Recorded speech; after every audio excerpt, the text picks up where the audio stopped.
Hey guys, it is time for me to talk about the books that I read in the month of September. So I have decided to do something a little bit different this month. Instead of just talking through the list of books that I read, I am going to do something that I am going to call my September Book Awards. And I have come up with an award that I can give to each one of these books. Maybe it's good, maybe it's bad.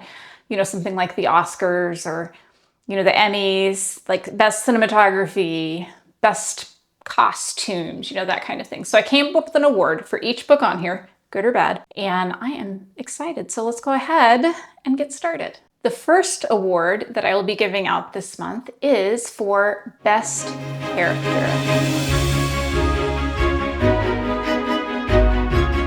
And the book award goes to Steve from We Solve Murders by Richard Osman. Let me tell you what We Solve Murders is about. Richard Osman also wrote the Thursday Murder Club series, which if you've been on my channel before, you know I absolutely love. This is his new book. I was planning on reading the third book in the Thursday Murder Club series this month, but I did replace it with this one on my TBR because I got it from the library and I could not help myself. This book is actually about a father-in-law and daughter-in-law who are solving a crime together, which is like a really strange, I think, combination there, but it really works. Our main characters are Amy and Steve. Amy is a bodyguard. She is a bodyguard for the rich and famous of the world. She is paid very well. Her job is very dangerous, and she's very good at it. And one day she is guarding a romance author who was famous in the 1980s. I was trying to figure out who she was supposed to be, like maybe Jackie Collins or Danielle Steele or something like that, but very over-the-top kind of character, the kind that Richard Osman writes so well. And something goes wrong, and they end up taking off on an adventure, and Amy does not know who to trust because someone is out to see her dead. The only person she can think of that she can trust is her father-in-law, Steve. Steve is kind of like the ultimate dad, the ultimate father-in-law, if you want to think of him that way. He has been widowed. He really misses his wife, Debbie, who he feels that he did not get enough time with to do all the things that they hope to do. He lives alone in a small English village with his cat, who is named Trouble. Steve is a former policeman, and his life has kind of, reduced itself down to getting up in the morning, feeding the cat, going down to the pub, having a bite to eat, hanging out with the guys, maybe solving a really simple crime for his private detective business. He does things like say, who stole money from the till at the local shop, that kind of thing. Not big crimes. And that's kind of all that he has now that Debbie's no longer there. But then one day, Amy, his daughter-in-law, who he is very, very close to, calls him and says that she needs him right away. Steve is very reluctant. He is very much somebody who is afraid to get out of his box and change his routine and do things that are different, something that I certainly relate to, and I'm sure many of you would also relate to. But he agrees because he loves Amy so much.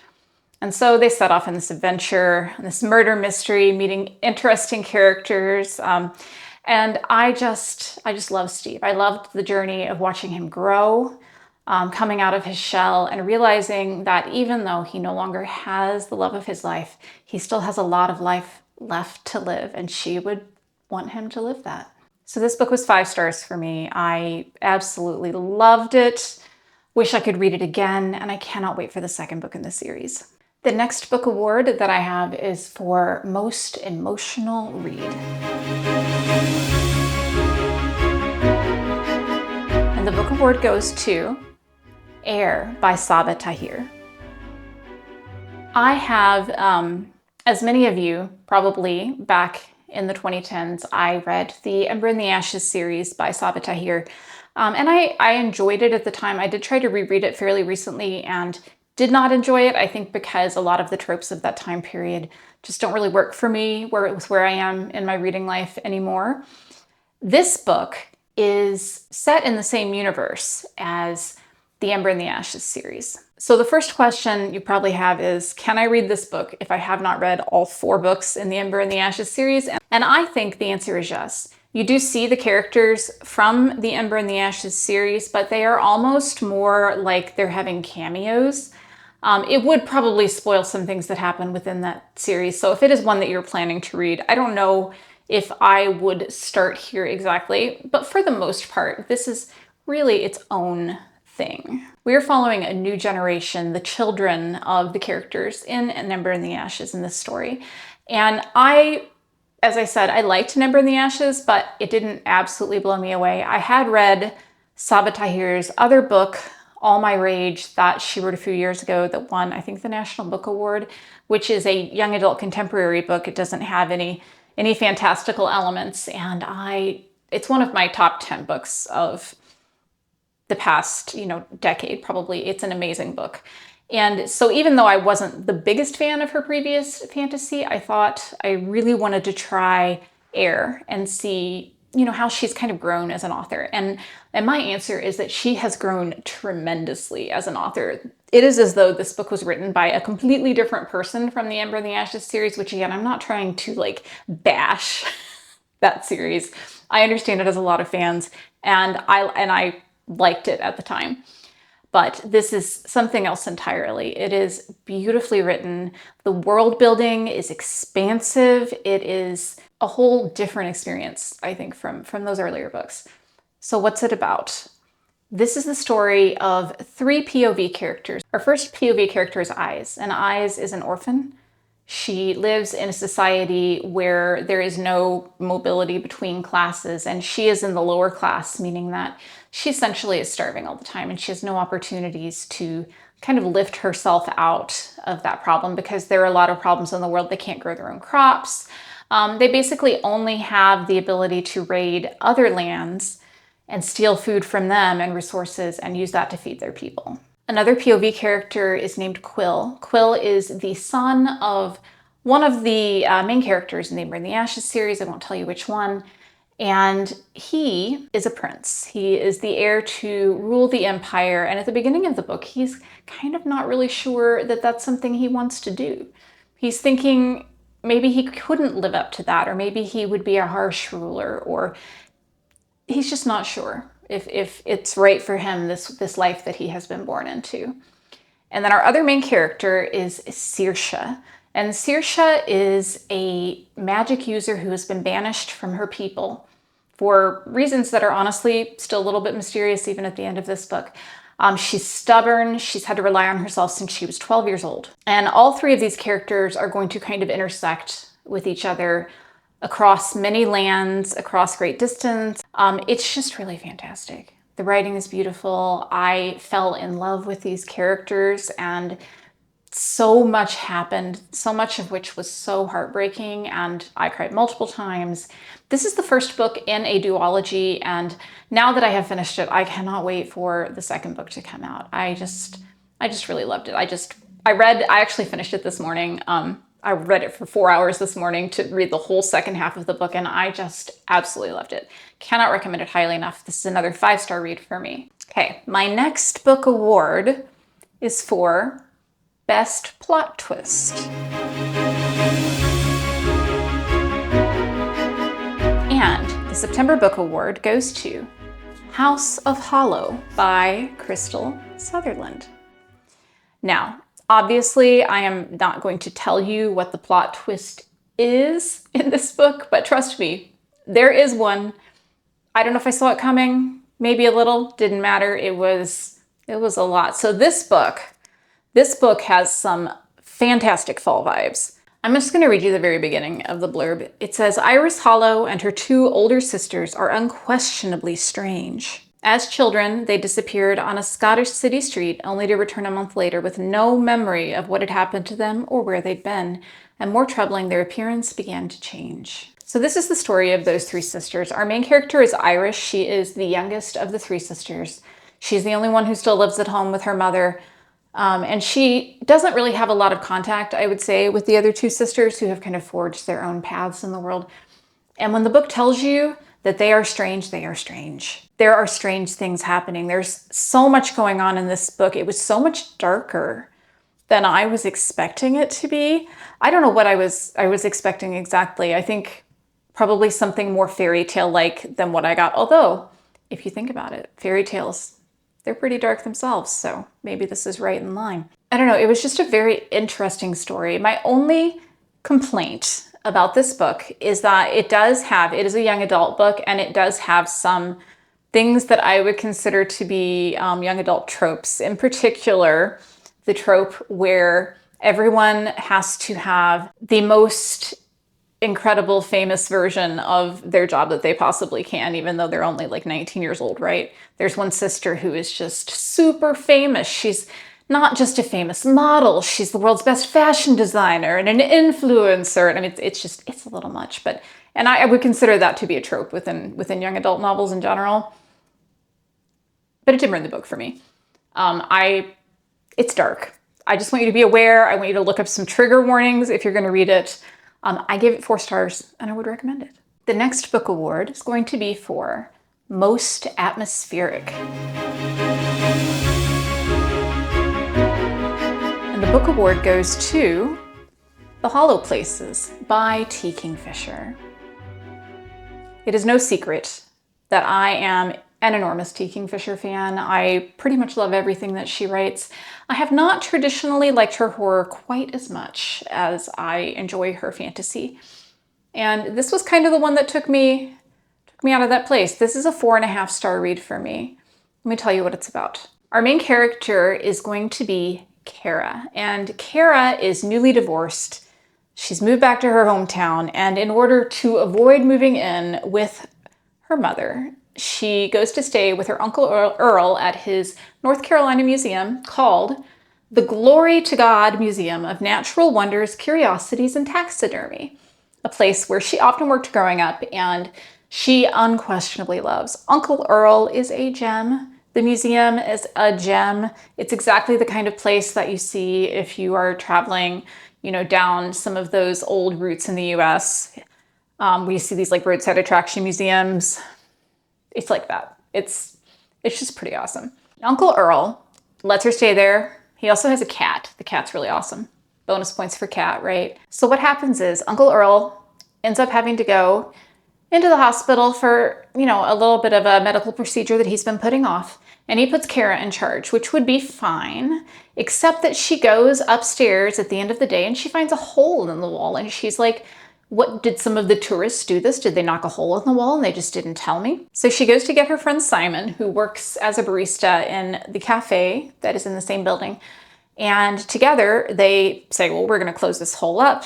Uncle Earl can't know this. This is going to make him so upset. But then it turns out it's not really a hole into the inside of the wall. It's a hole into another place. So this sits somewhere in between a portal fantasy and a horror book, I would say. It's definitely very Lovecraft inspired.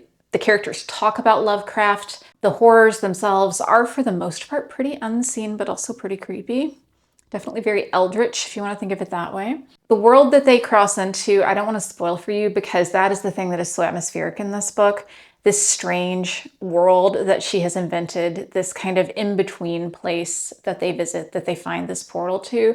It is so deeply creepy and unsettling and strange, and I really, really loved it.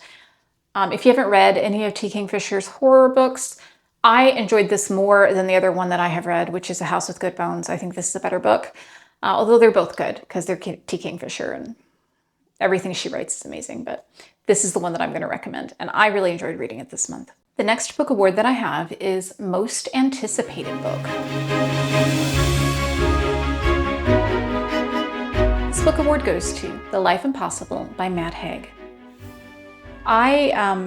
So I really love The Midnight Library. I know that some people really hate The Midnight Library, and I respect that, but I really loved it when I read it in 2020 at a time when I probably needed a book that was hopeful and comforting in that way. So when I heard he was coming out with a new book and it was going to be that same kind of thing, it was going to have a fantastical element, but it was also going to be life affirming, I was like, yes, I want that. I got on the list at the library and I got it almost right away this month, which I didn't think that I was going to. Was not on my TBR. So this is the story of a retired math teacher named Grace.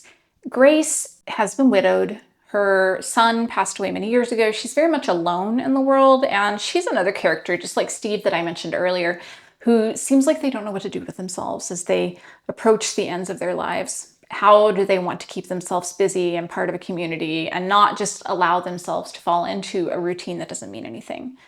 So there is that similarity there. But one day, Grace gets a notice that she has inherited a house on the island of Ibiza. She's never been there. She barely knows the person who left her the house.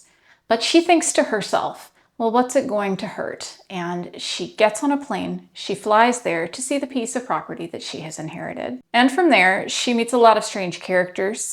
She develops some strange magical powers. She learns some life lessons. I'm going to be really honest with you and tell you that I did not like this book.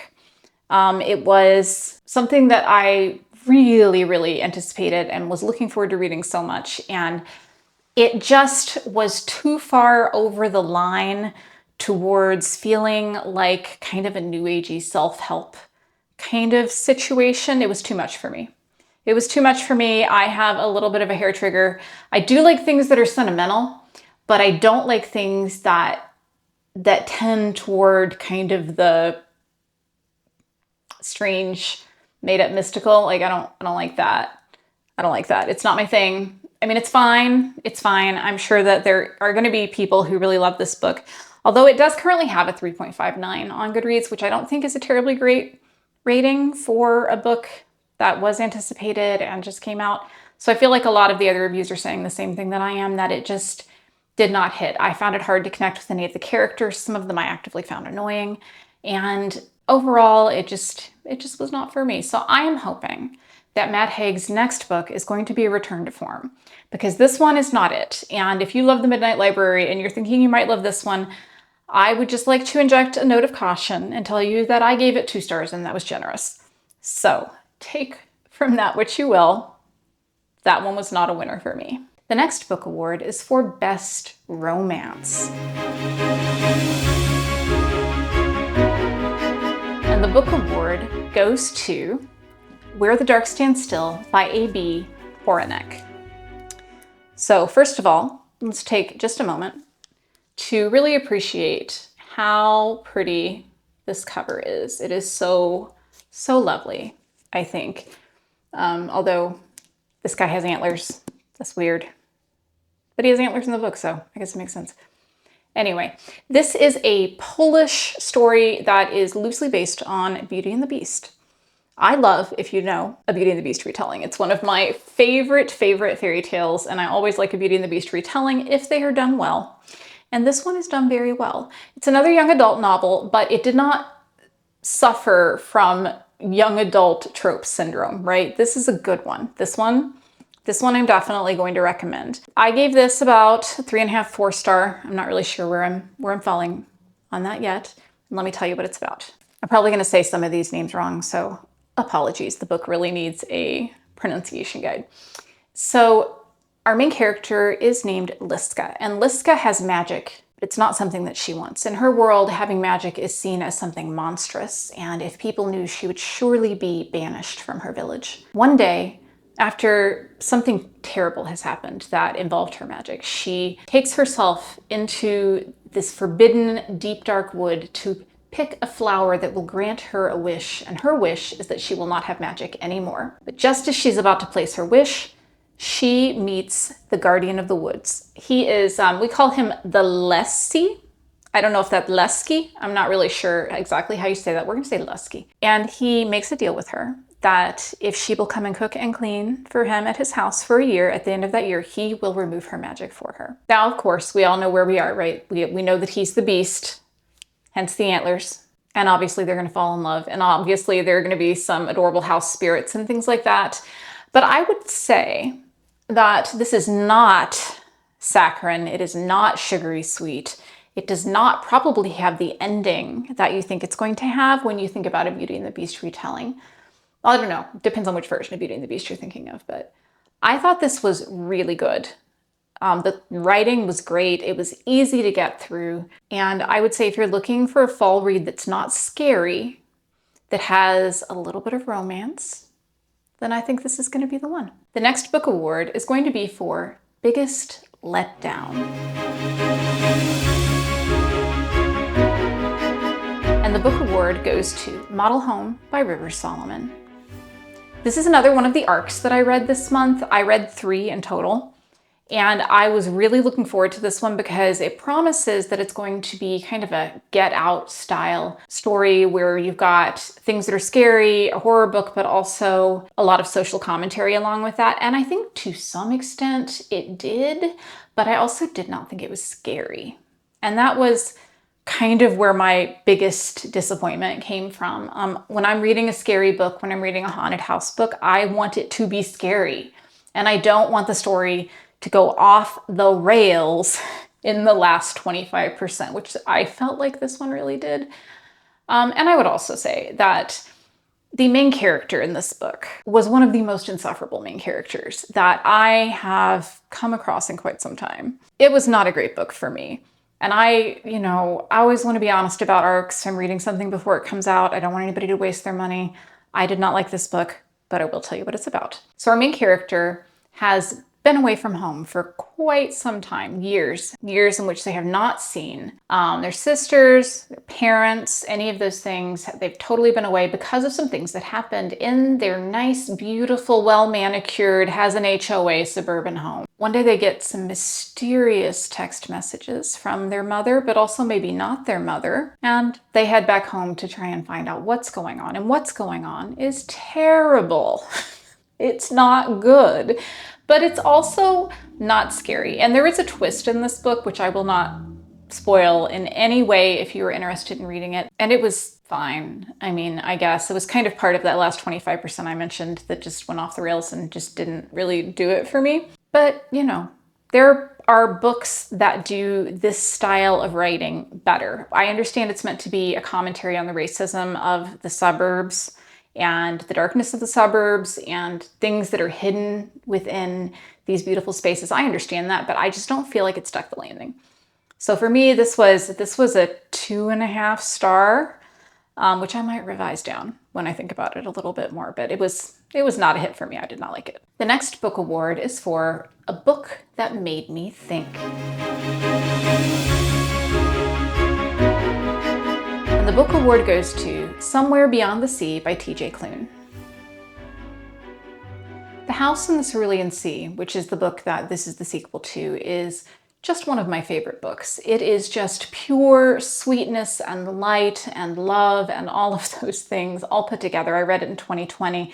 And I am, to some extent, I kind of feel like maybe I shouldn't trust books that I read in 2020 because it doesn't always go well for me when I go back to reread them. But this one has amazing characters. House in the Cerulean Sea, it is the story of a man who travels to take care of these magical orphans on this house on an island and how they form this unlikely family together, and he falls in love. It's very sweet. This book is the sequel, and it's kind of just the direct sequel. It takes up, I would say, pretty soon after the events of the first book, where they're kind of all a big happy family, and the main character is headed off to testify kind of about the treatment that these children have suffered. And that's one of the things about this book. It is very much about the idea that we punish people for being different, that we punish people for not fitting in with the norms, whether you're magical or you're not magical. If you're not somehow part of the in crowd, then the in crowd will try to make you that way or try to push you off to the side where it can't see you. And that is the main message of the first book and also the main message of this book. And that's the message that, when I talked about a book that makes me think, that's what these books always make me think about. Something I care about very much is people not being excluded and not feeling like they're not special. I always say, I have a real affinity for the underdog. If we've got if I'm at my job and there's somebody who everyone thinks is a little bit difficult, I'm always going to be the person who says, yeah, but look at all the cool things they've done, or look at the opinions they have about this that are really interesting, or I'm always going to try to befriend the underdog, is what I'm saying. So that kind of a lesson really, really resonates with me. Now, where I do get into it with this book is what I kind of talked about when I talked about it coming out, which was, does this sequel need to exist? And I would, in general, say it probably did not need to exist. I was happy with where the first book ended up, and this book didn't really do anything that different. It was pretty fan servicey in the sense that it's just more, I think, of what people loved about that first book. Not that there's anything wrong with that. It could be very comforting. I think I was having a tough reading month, so it was not really what I needed to read at that time, and I would have been better off just rereading the first book. But this is not an anti-recommendation. I gave this book a 3.5-star rating, and I do think that if you loved the first book, I would check it out and see if what you need is kind of just more of the same, and that's all right sometimes. And now we have arrived at my final book award, and that award is for Most Underrated Book. And the book award goes to The Dissonance by Sean Hamill.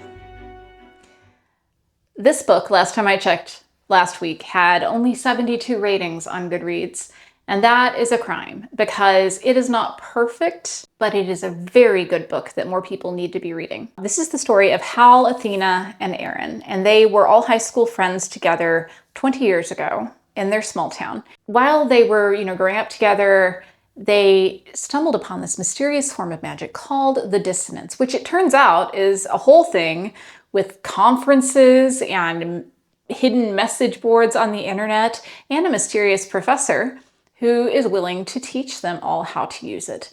But something happened at the end of their high school years, some kind of a tragedy that isn't really spoken about in the first part of the book, so I will not spoil it for you, that has caused them to scatter and made it so none of them are actually practicing their magic anymore at all. And then they all get a mysterious Facebook invitation to come to their high school, not reunion, but a high school memorial for the events that had happened 20 years ago. And of course, they all go back.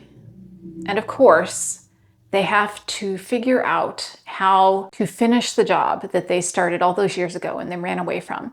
It's very much, if you have read the book It by Stephen King, it's very much that same kind of trope where you have a group of friends who did something maybe they shouldn't have many years ago, who now have to try to fix it. And I thought the world building was excellent. I loved learning about this new form of magic, which has a lot to do with language and logic. I think it's very interesting. I didn't entirely understand it. I think it was a little bit smarter than I was in some points, but I really enjoyed it. The book feels at the end like it might be setting up for a sequel, although I haven't heard anything yet. But if you are looking for a nice, kind of different, modern, I'm not going to say urban, but modern fantasy story, you liked things like, I would say, like The Magicians by Lev Grossman, that would probably be a good comp title for this as well, and you don't mind the fact that it's 500 pages, then I would definitely recommend this one. I really, really enjoyed it. I flew through it. It was the first thing I read in the month of September, and I think more people need to get into this one. Books that I didn't finish in September that I am going to be continuing on are going to be my short story collection, Exhalation by Ted Chiang. I have read the first 4 stories, so I'm like a quarter of the way through the book probably. I'm just gonna keep reading these over time. I'm really enjoying them. If you like literary science fiction, check this out. This is so good and not something that I think I even knew about until recently. The other thing that I said I was gonna read that I obviously did not finish is Rhythm of War by Brandon Sanderson. I am trying so hard to get ready for Wind and Truth coming out at the beginning of December, but I struggled to get into Rhythm of War. I read 200 pages, but I don't know how much of them I actually retained. I was having a bad month. It was just a lot going on. And honestly, there's some character choices within that story right now that I am struggling with, but that isn't a problem. I will get through it slowly over the next 2 months so that I can be ready to read the final book, which I am on the list for at the library. I am only number 7, so I am probably going to get it the day it comes out, and I need to be ready for that. And with that, you have reached the end of my first monthly book awards. If you've enjoyed watching, I would love it if you would leave a comment and let me know what you read in the month of September that you really enjoyed, something that maybe you would recommend for me. And I hope that you all have a great week, and I will see you all in the next video. Goodbye.